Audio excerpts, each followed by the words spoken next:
Important news, guys. The Modern Rogue shop is just over a week old, and we're now having our biggest sale of the entire year. Everything in the store is on sale, and you can directly support the show while picking up awesome gifts, like Modern Rogue t-shirts for up to 50% off, the Ultimate Lockpicking Trainer for 25% off, the Rogue's Ring for 25% off. You'll be able to escape from police-issued handcuffs, and you'll look awesome doing it. I don't want to overstate things, but the last time we were here, we were planning a heist to get cheap Taco Bell. How is this any different? Kepler, would you like to contribute to the conversation? Oh my God!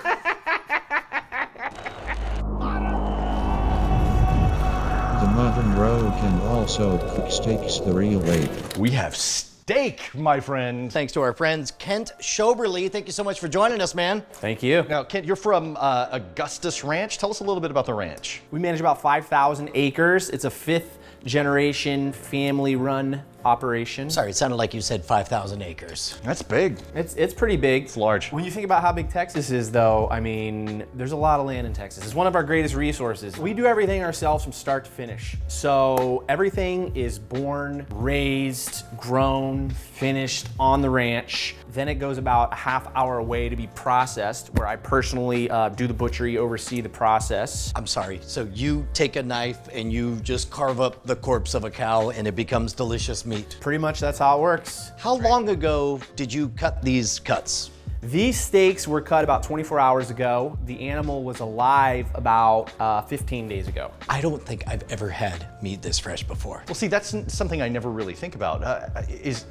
Can you usually tell? If I were to buy a cut of meat from the grocery store, the local butcher or whatever, how fresh is it? Really depends. So in a lot of cases, the conventional marketplace, we'll say, where you buy meat at the store, a lot of times that meat has traveled several thousand miles, started in one place, gone a couple thousand miles to another place, then shipped a couple thousand miles to another place. Really, when it comes to freshness, it's more about the quality and how it was handled than specifically how fresh the meat is, in my opinion. Well, and keep in mind, there are places that advertise the fact that they have aged meats, which basically means they just sit on a shelf and I don't want to say the R word, but they rot.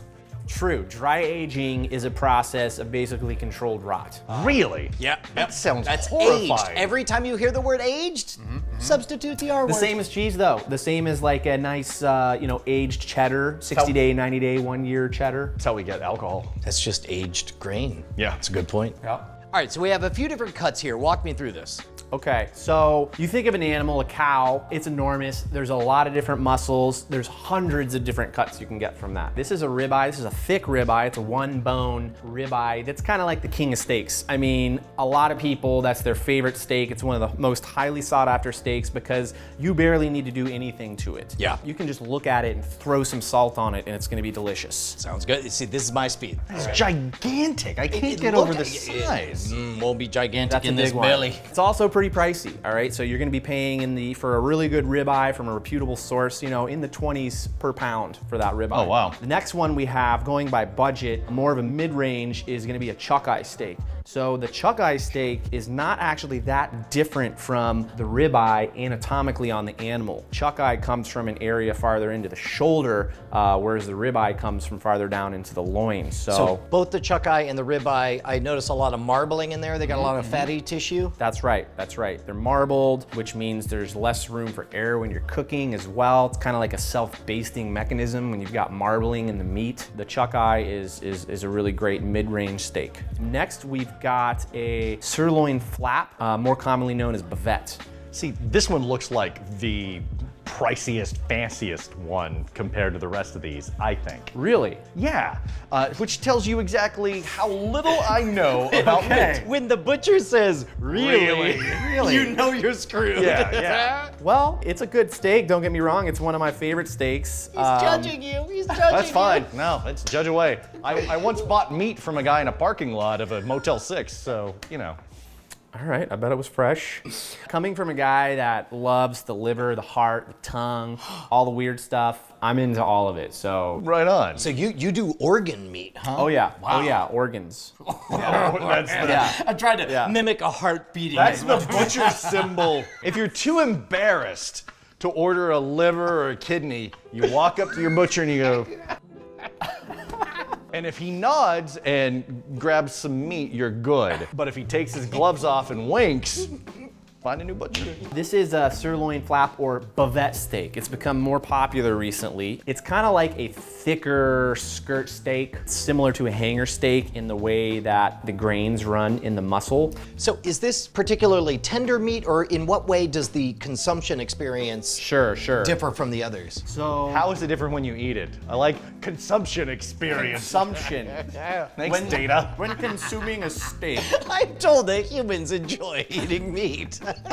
So tenderness level, the bavette or sirloin flap is not gonna be as tender as something like the chuck eye steak or the ribeye. And in fact, I've actually doused this guy in a little bit of olive oil and red wine vinegar, salt and pepper last night, just to give it a little extra touch of tenderness. It's not always necessary, but that's one of the things that I do if I buy cheaper cuts of meat, like a top round or beef heart steak or something like that. I'll marinate it in a little red wine vinegar, olive oil, salt and pepper overnight, tenderizes it. It's delicious. The eating experience is wonderful. And who's this final guy here? This final guy is what we call a ranch steak or a shoulder center steak. It's actually from the outside of the arm, the triceps area. I oftentimes refer to myself because our anatomy is the same. All the muscles are in all the same spots as they are on a cow. So this would be roughly that would what, be like here? right here. All right. Yeah, tricep area. So you can Show him actually- your udders.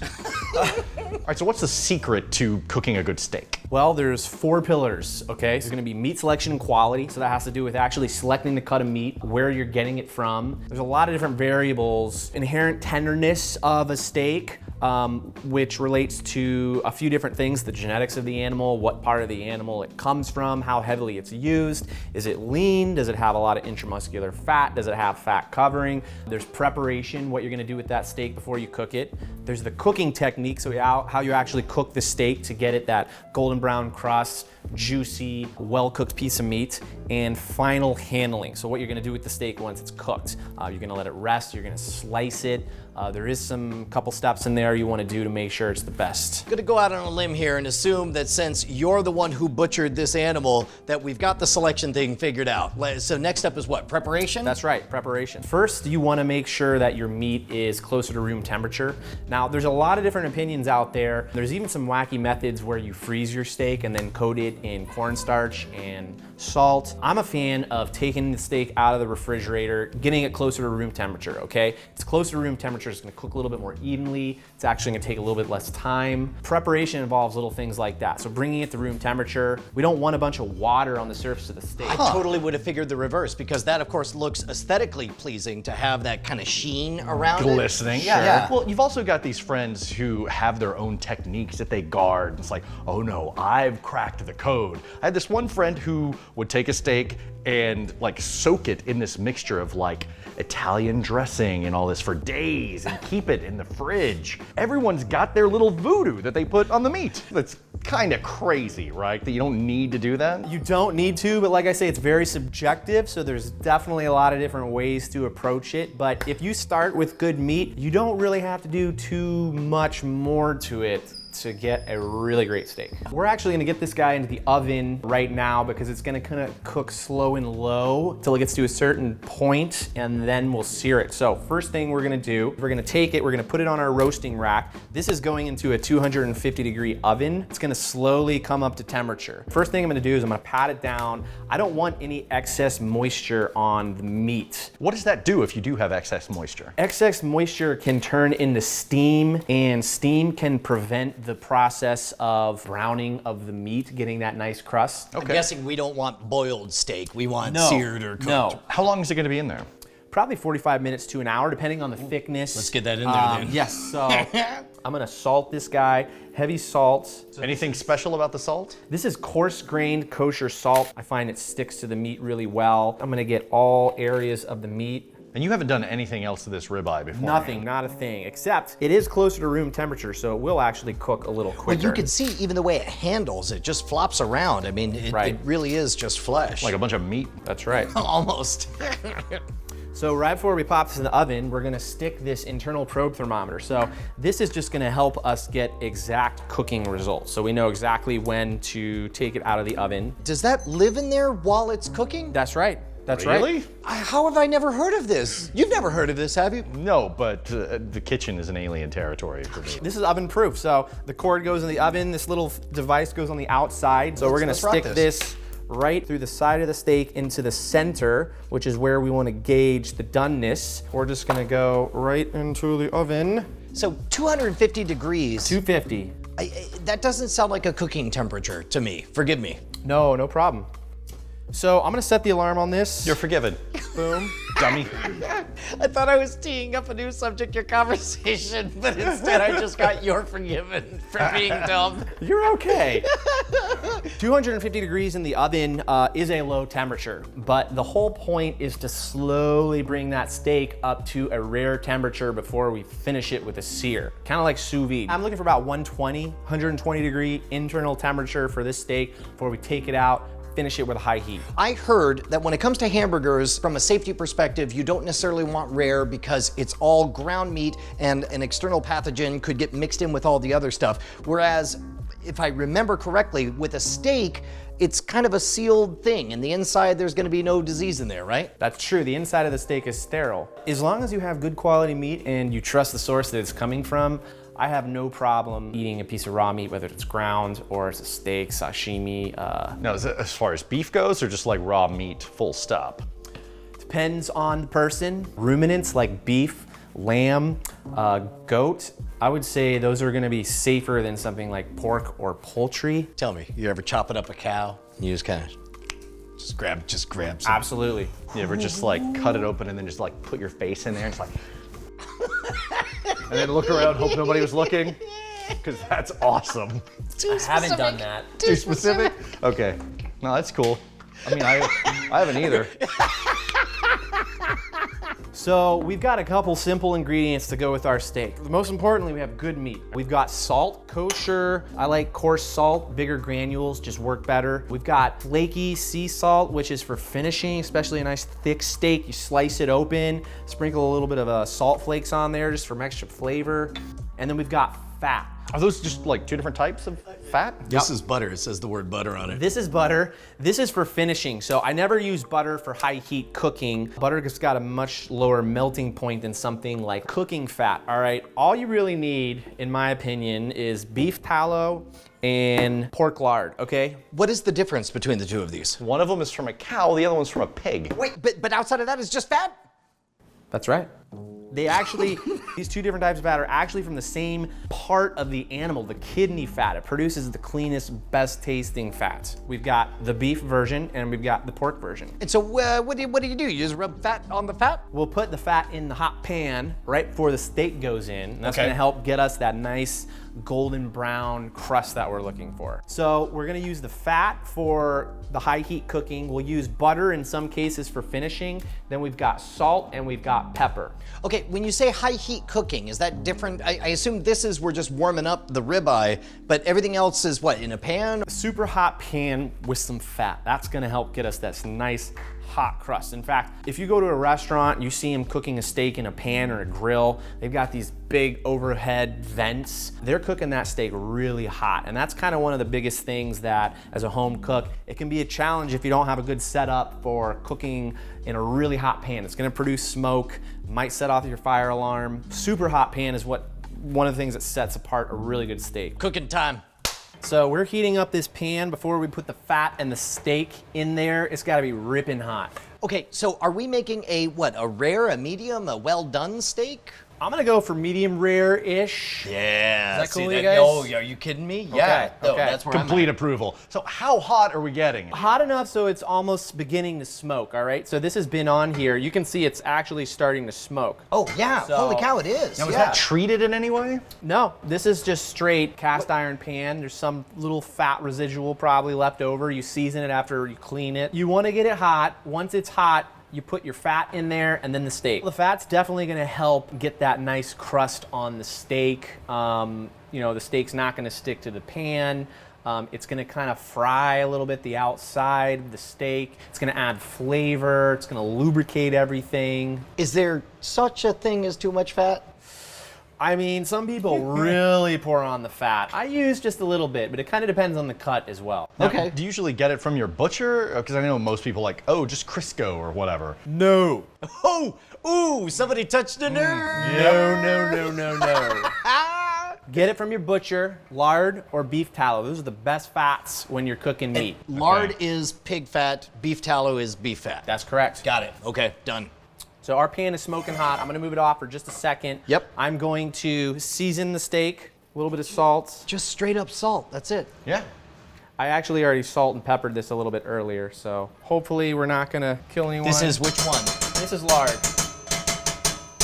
Brian's kind of known for his lard techniques. Oh yeah? Yeah. Yeah, it's called eating the lard.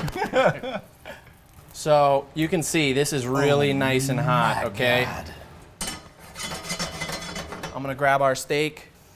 This is the bavette. This is the bavette steak.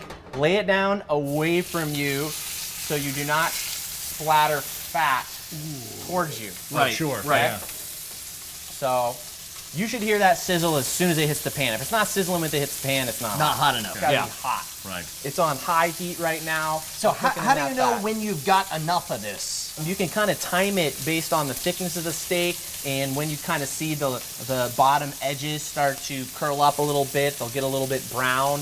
That's an indicator of that browning layer kind of tightening everything. Exactly. Probably going to take some trial and error if you're just starting off. Absolutely. The more you do this at home too, the higher your meat cooking IQ is going to be. And if you're going to burn something, just burn the shit out of it and start over. It Yeah. doesn't matter. You're going to learn. It's good to know that it's not the end of the world if you Yeah. mess up a steak. Save it the next time you make chili. Dice it up, throw it in the pot, cook it into tender submission. Oh, brilliant. So as you can see, I'm wearing an apron because as we're doing this, there's water in the steak. I think something and- just got me, actually. Yeah. Exactly. I've ruined so many shirts literally by cooking and not thinking about it. I cooked bacon without a shirt once. Only once. This is a bit of a thicker steak, and because of this steak, the way that the fibers are, it's gonna kind of shrink up a little bit. You can almost see it happening in the pan. It's kind of shrinking up a little bit and getting thicker. Holy cow, yeah, you can, because when you first laid it, it barely fit in there. Because this is a unique steak. So not all steaks act like this steak does. So knowing a little bit about this cut, how to best prepare it, goes a long way. We've got a 350-degree oven under here. After this is seared on both sides, this is gonna go in the oven for just a few minutes to finish. Oh, holy cow, that's great. That's it. So basically, you're prepping the outside for that crispy browned experience. That's right. And the inside is what's going to really happen by sitting at 350. Right. These other two steaks that we have are a little thinner, so there's no need for those to go in the oven. Got it. This one, as you can see, it's getting a little bit thicker. It's a pretty thick steak, so it's gonna need a little extra heat from the oven to finish cooking. So let's check this out. We're gonna pick this up, flip it to the other side, like so. So you can see that nice crust on the outside. That's the Maillard reaction, okay? It's a chemical reaction that happened where the amino acids are changing and the sugars are reducing. So you're getting this nice, crusty, deep, meaty flavor. And you want that on the outside of your steak. Can we talk about something that I've heard is a myth? The idea that you're sealing in the juices. Like I mean, clearly juices are squeezing out all over it. Right. I assume that what we're really doing is creating an aesthetic experience that creates that seared crunchiness up against the tenderness of the meat. Exactly. And flavor. Yeah. Right? The flavor that you're getting from that nice, deep caramelized crust is awesome. Yeah, that sealing in the juice, I don't buy that. Yeah. And look at how juicy it is. I bet you feel dumb after patting all that moisture off of there. Well, that's a lot of fat. There's fat coming out of the steak as it cooks as well. I'm gonna go ahead and throw this into the oven. Yeah? I just felt it and it's rare. People say this thing like you touch on your hands where it's like, this is well done, that's rare. Right. What is that business? All right, there's a few different ways to do it, okay? The way I like to do it is to take my hand, you touch your thumb to your pointer finger there. Yep. Feel your thumb pad with your other hand. Okay. So that's kind of rare. It's kind of soft. It's barely just tensed up. Now do the middle finger. See how it kind of tightens up a little bit? Yeah, Oh, exactly. wow. So I that do kind of feel the tightens up a difference. little bit. Yeah, he hasn't eaten human before. So middle finger, that's gonna be about medium rare. There's still a little give to it, but it's starting to firm up. Yep. Now you do your ring finger there. It's really starting to firm up. Oh, that's great. Now That's your pinky, well done. If you like your steak like this, I can't help you. I mean, no You're a judgment monster. here. No, I'm just joking. Some people like it well done, that's fine. Pick a more marbled cut cut if you like it well done. That's all I'm gonna say. Okay. So how long do we want to let that sit in there? 3 or 4 minutes. You know, every time I get asked about the amount of time it takes for the steak to cook, it's always different. What temperature is the steak when it goes in? How hot is your oven? You're gonna feel it or temp it with an internal probe thermometer. Oh my Little God! smoky. So we're gonna test it here. So that's still feeling a little rare to me. Can I? Yeah, absolutely, touch it. That's That's pretty soft still. That's softer than yeah. even Yeah. this, right? Yeah. So this is ultra rare. When your pan goes in the oven, make sure you grab it by a towel. Yeah. All right? Couple more minutes in there, we're gonna get to medium rare, we're gonna let it rest. Also keep in mind, we brought this to room temperature just about before we cook it, so it's gonna take a little less time. Got it. How does all this math change if it's refrigerated meat? Well, the inside's gonna be a lot colder, so the heat transferring to the interior of that steak is gonna take longer, and you might end up with a little bit more of a black and blue type of steak, where you got a really well done outside, really pink interior. That's not a bad steak. A little more uniform though? is Yeah, what you a little prefer? more uniform is better, especially on this ribeye that we have in the oven right now. The uniformity on the doneness of that ribeye is gonna be really even because we're doing it really low and slow versus hot and fast. Oh my. So that's getting close. This now feels what you defined as rare to me. Yeah. So to me, that feels a little bit more medium rare because you feel that. See how it's it bounces back a little quicker? Okay. Okay, now this part is a little bit more rare, and that's kind of the nature of this steak. It's a little bit thinner and a little bit thicker on one side. So you're gonna get a little bit of a difference in the thickness of the steak. You can't do anything about that. So essentially, you're deciding on a gradient, right? Where it's like the whole thing won't be rare or well done, but it'll be kind of like, you know, from rare to medium across the board. Pretty much. So there's certain cuts like the sirloin flap. The edges are gonna be maybe a little bit more done than the interior, the thickest part of the steak. So. Right. Now you gotta also consider, once we let this rest, it's gonna go up just a few degrees as well. Those hot juices are still circulating. The steak is still technically cooking. That's why we gotta let it rest. If we cut open to this right now, the juices would just go everywhere. It'd be a way different eating experience. I'm gonna go ahead and transfer this steak onto the cutting board. Okay. Ooh, so good. So as it's resting, you're hungry, you have the smell, it's gonna be really tempting to cut into it right now and just taste a little piece or cut into it to see how done it is, but you don't wanna do that. You wanna let it rest. The juices need to settle back down and redistribute. You should probably just go somewhere else, don't even look at it, don't touch it, let it do its thing. We're gonna let this rest at least 5 minutes. It's finishing cooking. It's actually coming up a few degrees more. When you say the temperature is coming up, I assume what you mean is like the exterior temperature is normalizing and reaching the interior. Is that what it is? That's correct. So the other cool thing about this steak, which we'll see once we cut it open, there's really distinctive fibers in this steak. When we cut slices, it looks almost like a piece of smoked brisket, right? Because those muscle fibers are really big, so you can see the individual fibers. Do you want to cut with the grain or against the grain? How do you decide how to Does it cut matter at this point? It does kind of matter. So think about it like this. Imagine each one of these muscle grains was like a piece of string. If you had to eat that string, would you rather cut it and eat an entire piece of string, or would you rather cut across the strings and eat little tiny pieces of string? Is there a right or wrong answer to this? I don't know. So Entire basically- piece of string. That's the right answer. Okay, got Brian. it. All right, go with the grain. With the grain. Got it. Got it. No, against the grain. Oh, Wait, against the grain. Wait, what? I the was with the grain. Some steaks you don't have to worry about it, okay? They're already cut against the grain into steaks.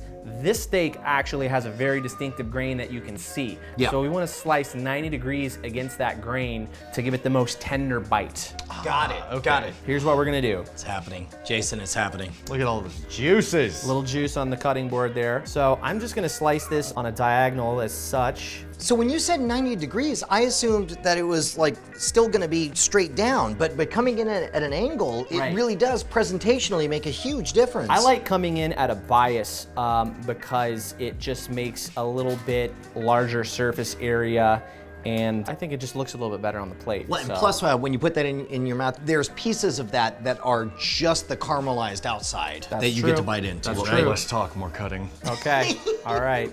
You see those individual fibers? Yeah. That is almost like a smoked brisket. I would have wrecked it. The other way you can do it is away from you. That's a little bit safer rather than towards you. So cut away from you. So when you see that blood coming out, that's not necessarily anything to worry about. Absolutely Because not. I get a little freaked out when I see Really? it. Yeah. You know, people prefer their steak different ways. This particular steak is, since it's a little thicker on one end, a little smaller on the other end, you've got a little bit more like medium rare to medium, and then in the thicker part, it's a little bit more rare. So that's just kind of because of the steak and the way the steak tapers. But Oh, as a matter of fact, yeah, looking at it, I guess this is what, medium to well. That's right. On this one, and this is what, medium rare, because you can see it's fairly rare in the middle. Right. And then as we go farther in, it gets more and more rare. That's right. And if we'd wanted it more well done, we would just left it in the oven We longer. would have left it in the oven longer. That's right. And if at this point you're not comfortable with the temperature, you can stick it back in the oven. But I really encourage you to try it as is. For that right there. Chicken. Yeah. Oh, sweet Christmas. That salt on the outside hits you right up front, and then that savory, like a velvety blanket, comes all over your tongue, and is so good. And it's so moist. I'm loving that crust. This is a really unique piece of meat. Most steaks don't cook and cut like this. Holy cow! I'm going for some of the rare parts. Get it? Brave. Oh, wow. So I assume this one's going to be a similar dance. What's different? Similar dance, different steak, different part of the animal, different anatomy. We're not gonna have to go into the oven with this one. It's pretty thin, so we're just gonna give it a nice sear on both sides, take it off, let it rest, devour. So That's this it. one's faster than the other one. It is faster. Got it. We're gonna do a small little trick to get a little bit better crust too. So we got our pan smoking hot. So I'm gonna salt our steak real quick, make sure it's nice and dry. That dryness is so counterintuitive. I know. never would have expected Right. that. You gotta dry it. Nice thick layer of salt. Don't be shy on the salt. So we've got our pan on the heat. If you wanna hand me that tallow right there. Yeah, oh, wait, Other this one? Yep, Yeah. yep. So that's beef tallow. I don't need a ton of fat on this one because it's a pretty fatty steak to begin with. And you were saying that you'll pick this up super cheap at the supermarket and it'll last forever, basically. Pretty much. I get the raw ingredients and render the fat at home myself. Whoa. And I can literally turn $10 worth of fat into like 3 or 4 months, 6 months supply of fat. So that's nice and hot. Lay the steak away. Okay? And I'm actually going to put a weight on top of the steak. So not super heavy, but enough to press it down just a little bit. Why are you doing that? We want to make sure that steak lays really nice and flat in the pan so that there's an even application of heat, therefore giving us a nice maximal crust. So Okay. otherwise it's possible, basically all the ridges will get crispy and the valleys will not. Right. Exactly. Got it. And again, this is the chuck eye. This is the chuck eye steak. On the previous steak, you were waiting for the edges to curl up, but you don't have that benefit now of knowing when that happens. How do you Right. tell when it's done here? So I'm still gonna look at the little edges underneath. Okay. All right, I'm gonna still wait till those get kind of nice golden brown. And I'm just gonna give it 2 or 3 minutes. This is a relatively thin steak. It's probably a little less than an inch thick. Now that last bavette was about $10 per pound. How much is this one? This would be $15 per pound. Nice. So we don't have to get like our own fat. We can just ask for the beef tallow directly from the butcher, like already rendered and all that. You can buy it directly from the butcher, already rendered, absolutely. Or you can buy the raw product cheaper and render it at home. It's super easy. Oh, what is rendering? I mean, I've heard it, but I don't understand what that means. That's when your graphics processor. You mother. Rendering fat at home means you're removing the moisture, the water from the fat. So you heat it up enough so obviously the tallow doesn't evaporate and become a gas, but the water in there does. Exactly. So it's kind of a reduction, basically. You're getting just the fat. It's going to make it shelf stable and it's going to last forever. The moisture, the water specifically in that fat where bacteria will grow, okay? Got it. So you're rendering it, you're simmering that fat so that moisture is evaporating. Once it's done, cool it, store it in the fridge, freezer, it'll last virtually forever. Once you have that, you have to store it in the refrigerator or No. not on the shelf? No, you don't. Really? Yeah. Just on the shelf, huh? Yep. Wow. I think it'll last longer in the refrigerator, but you can definitely store it just room temperature. Wow. So, May I? yes, go ahead. Ooh, yeah. This is like a Firm ring up a little finger bit more, right? already. Yeah. Yeah. So I'm pretty much gonna take this off right about now. Yeah. Coming off.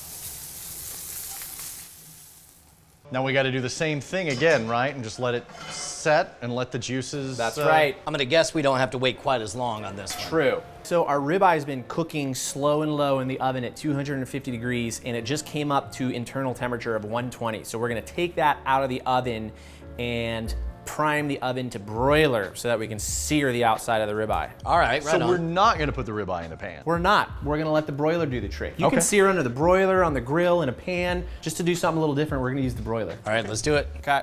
It's still a monster. Look at all that marbling too. Wow.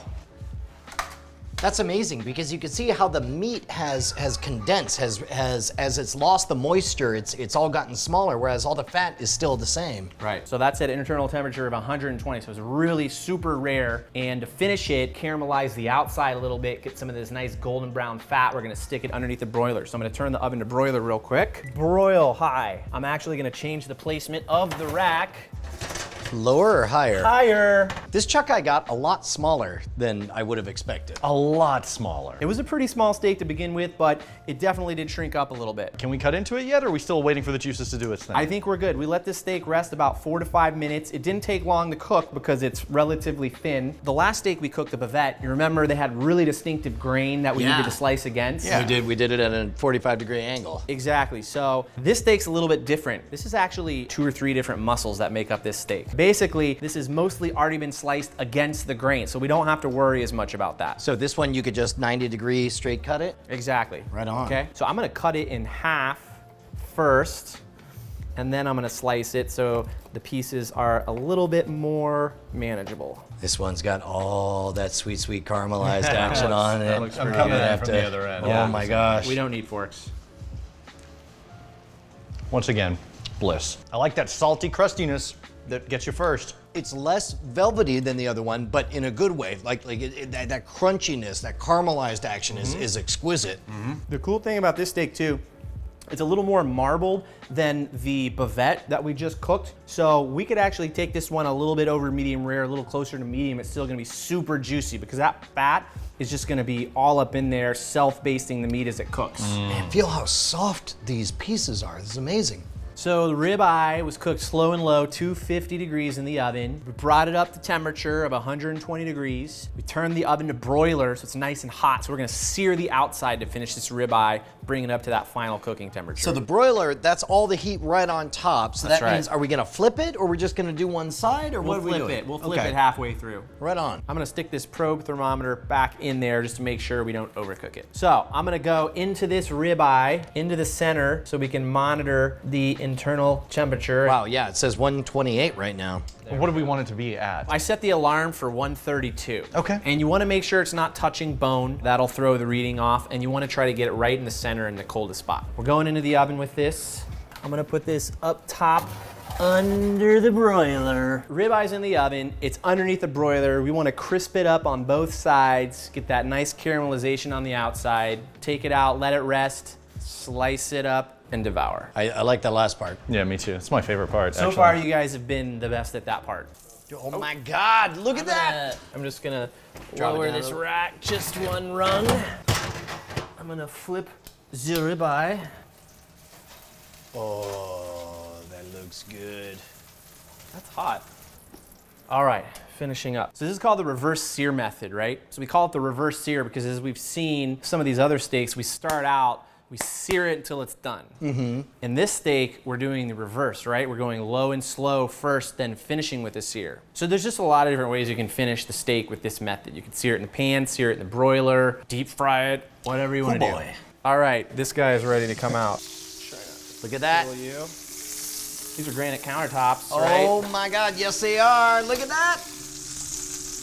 Holy cow. That looks kind of amazing. The rib eye, quote unquote, is technically this muscle in the middle here, the eye of the rib loin. Look at that. You can see it squeezing all the, I guess, moisture out or the fat. Those lines are fat right there. The cool part about the steak is it actually has a couple different muscles all comprised in this whole steak. The rib eye loin is right here in the middle. The rib eye cap is an incredible piece of meat. It's like a beefy skirt steak, more tender than skirt, more flavorful, but similar in its grain. So how do we want to cut this kind of cut? After it rests, rests, and you can see it going up in temperature, right? I pulled it at 128, but it's continuing to go up, and it just hit 132. That's right. So we're gonna put it on the cutting board. We're gonna slice the meat off of the bone. We're gonna fight over who gets the bone, and then we'll just slice this into pieces.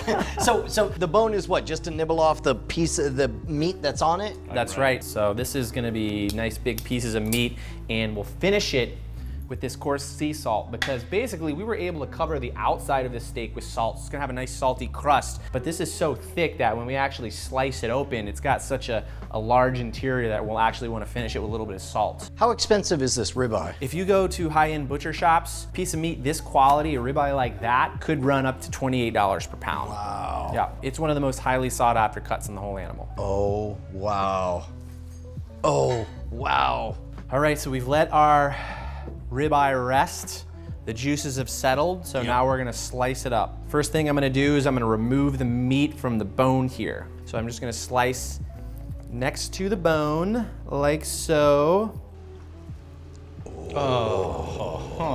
Oh yeah, so that is one of my favorite parts, which is why a bone-in ribeye is always preferred from me. Go ahead and set that aside. That's good eating right there. In terms of slicing against the grain on this particular steak, the eye of the loin here has already been sliced against the grain. The cap, though, you can see the grain running. striations. Exactly, the striations like that. So what I'm probably gonna do is cut this in half and then slice it into pieces like so. Yeah, there's a lot going on with this one as far as like marbling and grain and everything. Right, there's a little muscle here. This is a muscle, this is a little leftover muscle, this is the cap of the ribeye. There's actually a lot going on in a ribeye. Technically, this is the rib eye, but one of the reasons it's such a good steak is it has all these other goodies on it. So, Big variety of flavors and textures. absolutely. So I'm gonna take off the tail here. This is one of my favorite pieces right there. That is an amazing, fatty, delicious piece of meat. I'm gonna slice this in half, like so, and I literally just had to tell myself, don't put your fingers down there right now. Don't do it. Man, that looks amazing. so if you went to a steakhouse and bought this, this would run you probably 60 bucks, 70 bucks. Oh, look at that. But if you bought this and took it home and cooked it, it would be half that price, so. I guess that's one of the arguments to be made for cooking steak at home is that you just save a crap ton of money. Absolutely. And none of this requires any sort of exotic equipment or spices or anything like that. This is all something that me, and all of my ineptitude, I feel like I could do it. All right, we're gonna finish with a little bit of Malden sea salt flakes. Those are just gonna kind of melt onto the meat. Oh, they do. Look at that. Give you a little extra burst of flavor. These are big pieces. They are big pieces. I'm gonna go for one of these like delectable ones. those Yeah, you know what? I'm fatty gonna take the nuggets. other one of those. That looks good. Fatty nuggets. It tastes buttery. Oh my God. Fatty nuggets is the best.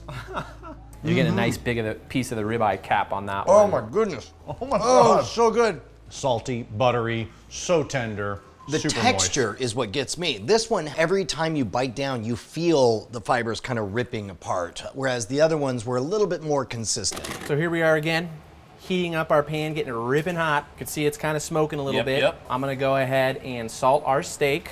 And this is the ranch. This is the ranch steak. Ranch steak. And again, like with all of these, you put a liberal amount of salt on there. Yes, sir. Got our pan nice and hot, a little bit of lard.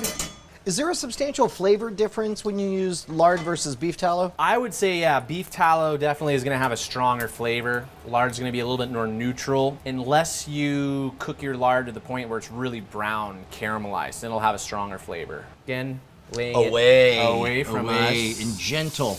I noticed that you never just drop the steak on there. No, that's a recipe for disaster.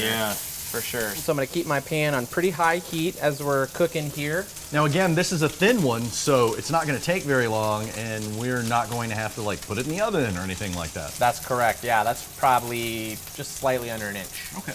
Yeah. So if I wanted to really maximize that crust, I could do that trick again where I put the thing on top. Right. But I will kind of show you on the other side, we'll see some areas where it's like a little bit of crust and then there's no crust. And it's because it's starting to bow a little bit because there's a piece of sinew in here. But it's a great little trick at home. Find a plate, a little thing that you can put on top of the steak, just help get that crust nice and flat in the pan. What does this one cost per pound? I sell this for $9 a pound. Oh wow. Oh, hey, Yeah. hey now. This is a great steak steak for like a weeknight, or if you want to make a salad, just cook a quick steak in a pan, slice it up, put it over your salad. So it's technically the tricep. It's actually made up of 2 different muscles. You can see them separated between this line, this membrane right here. Your patience amazes me. I'd be flipping that right now. You'd just be touching it? I mean, yeah, I'd be doing anything. So there are people out there who will say, yeah, flip your steak every 30 seconds so that you can make sure the heat evenly cooks it from both sides. I'm more of a leave it alone, let it do its thing, flip it once kind of guy. But if you keep flipping it, you're not going to get that crispy crust like we've been enjoying, right? If it's hot enough, you will. Okay. Yeah, so it's worth a shot. You know, try it at home, see what the results are. If you like that better, go with that method. Oh, that looks good. Press the edges down a little bit. What are all those little particles on there? So there's salt, and that's it. Oh, okay. There's just salt on there. So you can see where this membrane started to push away from the heat. So this area was not flat on the pan. So Right. the exterior is the only place that got that crust. I mean, everything's going to be cooked all the way through. You just want to have as much of that awesome caramelized aspect. That's right, but we're gonna make a sauce when this comes out and it's resting on the cutting board. We're gonna make a quick pan sauce with the leftover juices. So right on. It's gonna have a lot of flavor. So I'm starting to feel it, and we can already feel that that's starting to tense up like the middle finger there. So, Oh, yeah. so what we're gonna do is we're gonna turn down the heat, prepare this for our sauce. So, Okay. Oh, for the sauce. Yeah. Okay, I gotcha. So our meat's pretty much, it's gonna sit for a little bit, but it's pretty much done. It's still cooking, even Right. though it's finished. that's right. This pan's really hot. Yep. So I'm just gonna give it a quick second. So a little bottle of leftover wine that's maybe been sitting around too long is perfect for this. Great. All that beautiful brown bits in the pan, we're gonna keep that there. We're gonna add our wine. So that's, you know, a few tablespoons of wine there. Is this what they call a reduction? We're making a reduction here? That's right. Red wine specifically. Absolutely. I do like white wine in certain cases with braised beef. Oh, okay. The white wine really does cut through the richness in some cases. It's gonna be a good complement, like a nice dry white wine. But for a sauce, red wine. So we're kind of cooking off some of the alcohol here. As that's cooking, we're just gonna make sure anything that was stuck to the bottom of that pan, any of that brown caramelized crusty bit, that's gonna be in the sauce. So that's about reduced to my liking. So what I'm gonna do, What is this? this is pork and beef stock that's been made and cooked down, What? put into an ice cube tray. What? Like a So pork sickle. we've reduced that wine down, right? So that's nice and concentrated. Yeah. The stock is gonna add some nice body now. Basically, all I did was make a pork and beef stock with a little bit of onions and garlic, cook it down till it's pretty thick, and then poured it into an ice cube tray and froze it. Got So it. if you wanna make a quick sauce during the week or whatever, you pop a cube out, you got a little bit of flavor. This is almost kind of like a Bordelaise sauce. You guys ever heard Oh, of sure. Bordelaise Yeah, sauce? yeah. It's like a French sauce with like dry red wine, butter, demi-glace. The last thing we're gonna add is butter. Holy cow, what a sauce. It's gonna be nice and rich. We'll season it with a little bit of salt, and the steak should be nice and rested by the time this is done. So we'll pour this over the top. What really blows me away about all of this is that none of it is mysterious. It's all stuff that I could do. Yeah, well, and you want to believe there's some secret salt out there besides salt. It just turns out that it's fundamentals. Everything is fundamentals. It's true. Once you get the basic cooking technique down and you get comfortable with that, then you can go off and branch off and try all kinds of wacky, weird stuff. So I'm gonna turn the heat off there. I'm gonna let that rest. I'm gonna add a little bit of salt. So I'm gonna taste it first. I hope nobody adding minds. I'm salt. putting my finger in there. Add a little bit of salt. I approve of all of this salt use. And I the butter really and do. the lard. And the butter. Yeah. And the lard. All right. Oh, that's so really starting to come together, yeah. You guys want to taste that? I won't be offended if you use your finger. Yeah, here we go. Boy, it really is. It's like a velvety butter.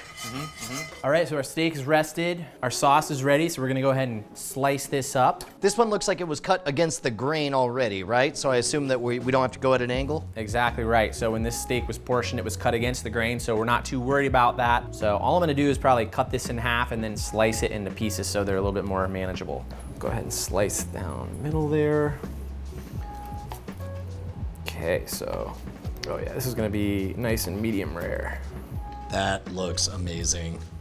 Oh, wow. Oh, Just some extra. You can smell the red yeah, wine, it's too. rich. Holy cow. As if it wasn't juicy enough. I'm gonna go like right here. It's pretty amazing. So remember, this is $9 a pound, so it's pretty tender for that price, and we can really jazz it up with the sauce too if we need to. It's exceptionally tender, and you can definitely tell right when you take the bite that the sauce really kicks it up a notch. It's like you drizzled pure savory on top of it. Oh yeah. This is too much meat. It's too decadent. It's one of the most savory things I can imagine.